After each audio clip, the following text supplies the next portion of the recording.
Breaking news చూస్తున్నాం. ప్రియుడి మీద మోజుతో భర్తను చంపించేసింది భార్య. చెవిలో గడ్డి మందు పోసి ప్రియుడితో కలిసి భర్తను దారుణంగా హత్య చేయించింది. కరీంనగర్ జిల్లాలో దారుణం జరిగింది. ప్రియుడి కోసం భర్త హత్య. జిల్లా గ్రంథాలయంలో మృతుడు పనిచేస్తా ఉన్నాడు. కరీంనగర్ రైల్వేలో ఈ హంతకుడు పనిచేస్తున్నాడు. మద్యం సేవించాలని పిలిచి పక్కా ప్లాన్తో హత్య చేశారు. గడ్డి మందు చెవిలో పోసి దారుణంగా హతమార్చారు. కొడుకు ఫిర్యాదు చేయడంతో వాస్తవాలు బయటకు వచ్చాయి. ప్రియుడితో కలిసి హత్య చేయించినట్లు భార్య ఒప్పేసుకుంది. పోలీసులు వాళ్ళని అరెస్ట్ చేసి తీసుకొస్తున్న దృశ్యాలు కూడా స్క్రీన్ మీద చూస్తున్నారు. ఈ మధ్యకాలంలో మానవత్వపు విలువలు పూర్తిగా మంటగలిసిపోతున్నాయి. గత కొన్నాళ్లుగా మనం చూస్తున్నాం, భార్య చేతిలో భర్తలు హతమైపోతున్నారు. ప్రియుడు కోసం కట్టుకున్న భర్తలను దారుణంగా చంపేస్తున్నారు. మేఘాలయ హనీమూన్ కేసు తర్వాత ఇలాంటి ఘటనలు వరుసగా జరగటం తీవ్రంగా కలకలం రేపుతోంది.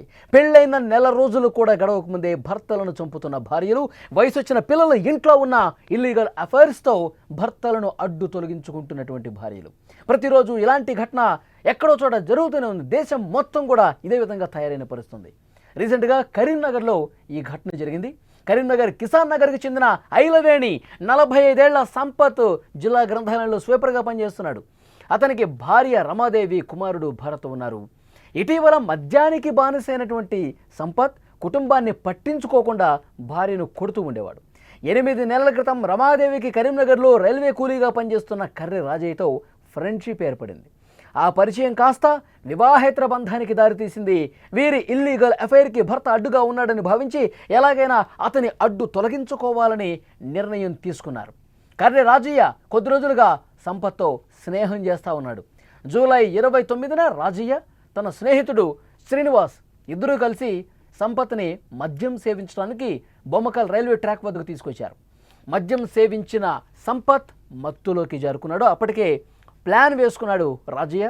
తన వెంట తెచ్చుకున్న గడ్డి మందు రాజయ్య చెవిలో పోశాడు. అతను మద్యమత్తులో ఇక నిద్రలోకి జారుకున్న సమయంలో గడ్డి మందు చెవిలో పోశాడు. ఆ గడ్డి మందు మెదడుకు చేరి చనిపోయాడు సంపత్. ఏమీ తెలియనట్టు ఇంటికి చేరుకున్నాడు రాజయ్య శ్రీనివాస్.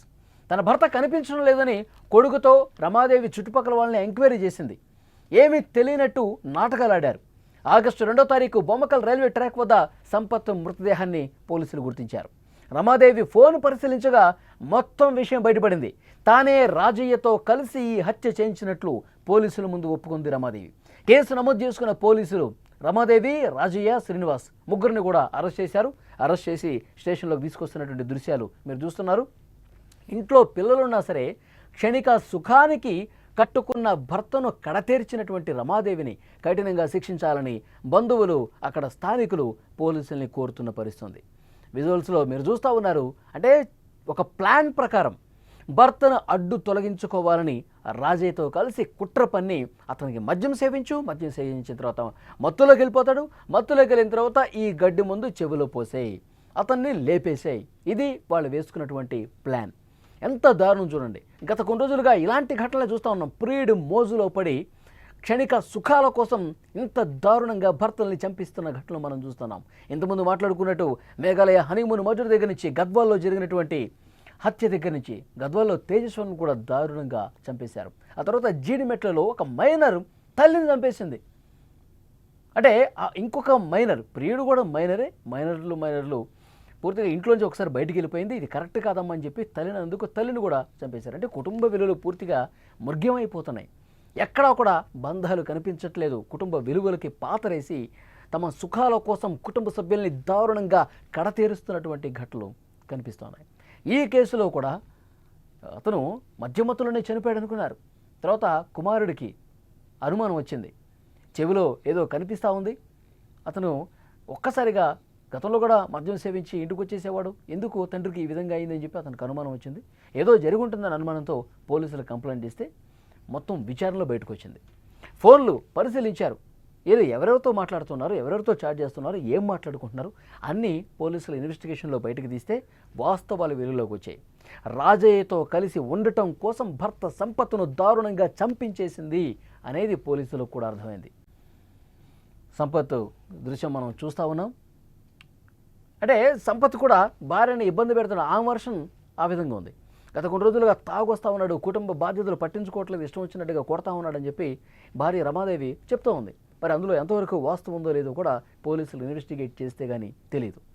చాలా దారుణమైనటువంటి ఘటనలు, భర్తల్ని చంపించేస్తున్నారు. ఏమాత్రం కూడా ఇంకో ఆలోచన చేయట్లా. ఇప్పుడు ఇతన్ని చంపేస్తే మన పరిస్థితి ఏంటి?